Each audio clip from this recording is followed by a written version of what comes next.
In 2004, I found out my wife at the time was pregnant.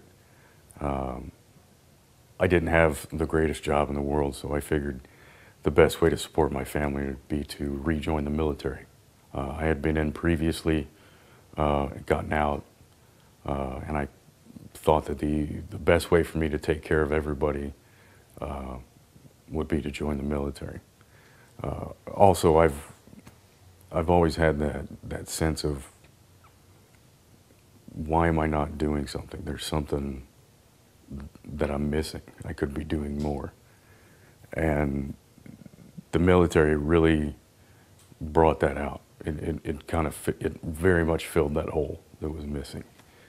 So I went to basic training June 3rd, 2004. My wife was still pregnant, had not delivered our son yet.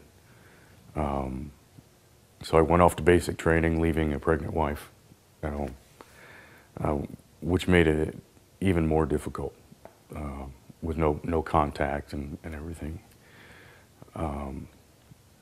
So going through basic training at Fort Knox was actually a great experience in itself. It taught me a lot more of the camaraderie. It brought all of that back to the surface and made everything more important. And also being in the military previously, everyone kind of looked to me to find out what we do next. I also received my excellence in CAV, which is a very difficult award to receive. You have to score perfectly on every event during basic training. And once you accomplish that, you become PFC, as well as receive the award. So that was a very nice honor to graduate basic training already as an E3. It was quite an honor. From there, we immediately left, went to my duty station, which is Fort Knox, or Fort Carson, Colorado. From there, it was, the butterflies hit. Just like the first day of basic, I showed up and this is the real Army, not basic training environment. This is what it's really like. So the nerves were kicking in pretty hard. And, I remember the sergeant showed up and he said, "Are you Blackman?" I said, "Yes, Sergeant." Followed him. He took me to the company area, showed me around, introduced me to everybody, introduced me to my platoon sergeant. And when he did, everyone was cleaning weapons in the back of the bay. So he introduced me and he said, "You're Blackman, correct?" I said, "Yes, Sergeant." "So why aren't you cleaning a weapon?" So I immediately got, thrown into the mix and thrown to the wolves. So that's kind of where I thrive. It's sink or swim, and that's, as a military member, that's what it's all about. From there, okay. At that time, I was with the unit for about 4 days, and they had a training exercise that was already set up and ready to go, and they left. I was unable to go with them to that training exercise. So I stayed in the rear and facilitated anything they needed out in the field. I'd drive back and forth. Once they got back, we had just about a month before we were loading up vehicles and getting on the plane ourselves. At that time, I found out that I was being placed on advanced party. I was going to be going first to help set up the tents, to help set up our area of operation and make sure everything was ready to go. That in itself was a little terrifying, knowing that it was only going to be a few of us going over to a hostile area just to set up tents. So I had no idea what to expect. I had no clue how the situation was going to unfold. Once we got there, everything turned out to be quite fine. Everyone else started showing up. And this was February of '05. We finally received orders after 3 weeks of being just south of Iraq in Kuwait. We received orders to go ahead and move up the main MSR and take our positions at our new base. We loaded up the vehicles. We immediately started setting off. And once we crossed the border from Kuwait into Iraq, that's when I guess all those butterflies turned into steel balls and just set in my stomach. It was a very eye-opening experience, and it very much tested your intestinal fortitude to see how you would deal with. It's no longer on paper. It's no longer I'm saying goodbye to my family. It's no longer I'm on a plane. It's I'm boots on the ground. And that is, for a lot of people, a completely terrifying first experience. From there, we moved up to our operating base, which was Fob Falcon. From there, we received our orders to continuously maintain route security, as well as do random searches through houses, searching for high-value targets and things of that nature. We encountered quite a few IEDs, as anybody that goes over there can tell you. It's inevitable you come across them. I did, however, lose 5 of my very good friends at one time to a vehicle-borne IED. They were at a checkpoint, and the vehicle rolled up and detonated. And at that time, I was on the radios back at the TOC. So I took the call, and everyone has that tight-knit group of friends that you do everything with. You know, you watch movies, you joke around, you know, you can fight with each other verbally, and it's no big deal. These were those kind of guys, and there were 10 of us total. So those 5 we lost immediately. Once the vehicles came back to the FOB, I was assigned with a few others to help clean the vehicles and see if they were still serviceable. Found quite a few personal effects. Found quite a few pieces and parts left over from weapons, from them, from other equipment. And that was a little difficult to deal with at that time, knowing that my friends had just passed away, and I had to hear everything. And then here I am cleaning out their vehicles. I also lost another one. Sergeant Phelps was the first one we lost. He actually was using my Humvee to do his route security.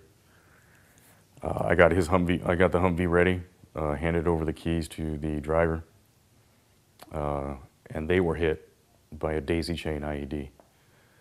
He lost both of his arms, both of his legs. The driver lost both of his arms, part of his hip. Everyone else in the vehicle was okay, minor damage. And Sergeant Phelps was at the hospital, and they were asking for anyone with, you know, AB blood to donate. I happen to have O negative, so I can donate to anybody that needs it. And they wouldn't send me to help donate because the next day, actually later that night, I was going on leave to come back home. So they didn't want to send me and have the possibility of me missing my flight out. I kept fighting and fighting, and then finally got the news that there was no reason for me to go at all. So he passed away that night. And that was a very hard blow for a long time. That survivor's guilt really hit home for a long time. And later on, we lost, it was in December, and actually the anniversary is coming up very shortly. I lost a very good friend, Kubisak, who was driving in a Bradley. His TC told him to take the soft dirt to come off of a ramp, a highway ramp. So they took the soft dirt and they hit a pressure plate IED. At that time, he was knocked unconscious and the vehicle caught on fire. I also was on the radio this day, and I turned to my XO, which I was his driver, and I told him, "Sir, you need to find someone for me to go out the gate with. I'm not going to sit here and listen to this on the radio and not do anything to help." He told me no, I needed to stay on the radios. And if I hadn't been fairly good friends with him and his wife, what I did next probably would have gotten me court-martialed and kicked out. So he did find someone for me to go out the gate with. We rolled out. I was driving a Humvee. We had to do route security. We had to stop all traffic on the route. We placed cones at some of the junctions, and then we stood guard and watched the vehicle burn. Watched all the rounds start cooking off, and I got to the point where I couldn't deal with it anymore. So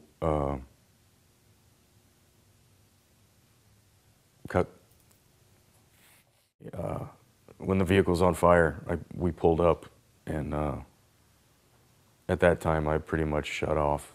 I turned everything off. I wasn't listening to anyone. I ran to the Bradley, and I opened the hatch. Luckily, it was the rear of the vehicle that was on fire, but the rounds were still going off inside. I reached in to grab him, and I grabbed his arms, and when I tried to pull him out, all the meat came off right in my hands. So that just pissed me off and motivated me more. I reached in and grabbed his vest, pulled him onto me, and we rolled off the front of the Bradley to get him out of there. He was already gone. He died from the smoke inhalation. But thankfully, he was unconscious, so he didn't realize it. And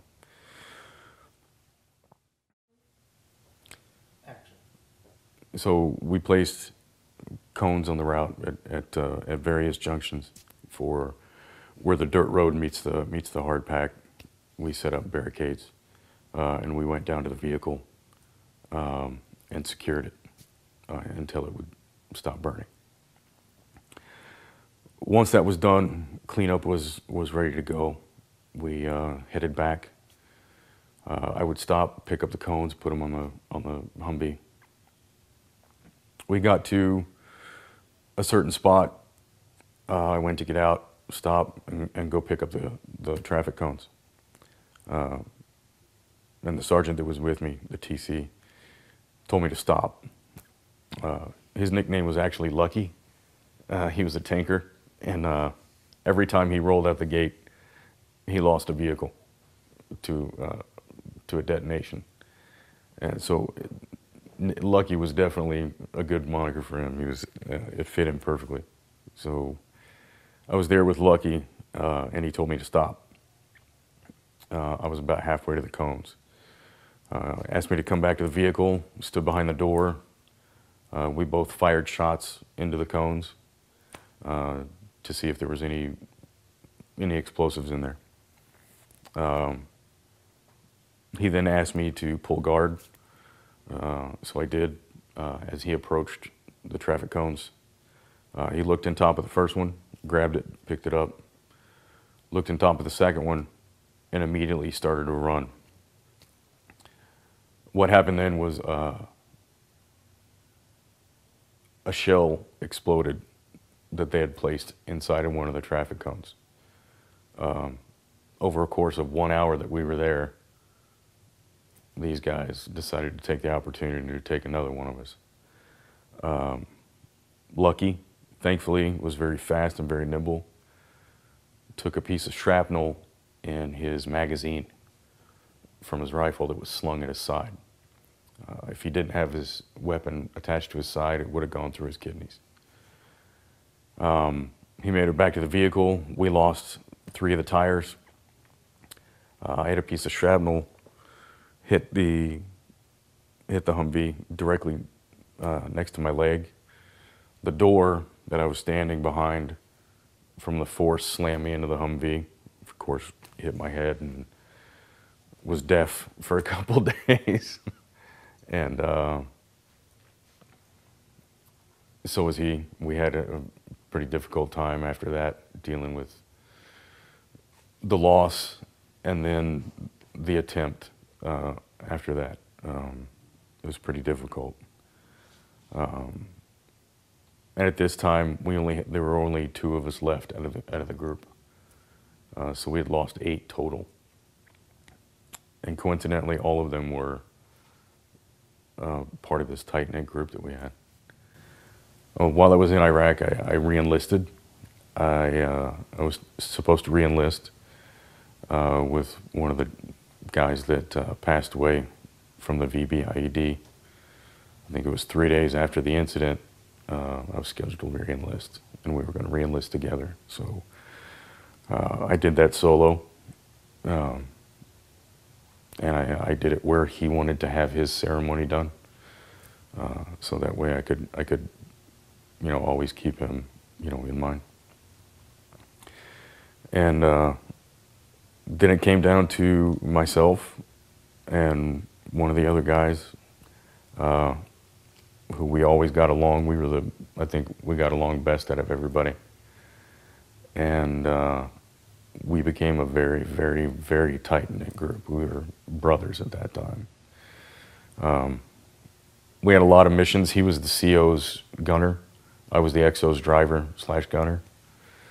So we would go on missions together all the time, and just watch each other's back. It was almost like it was just our war.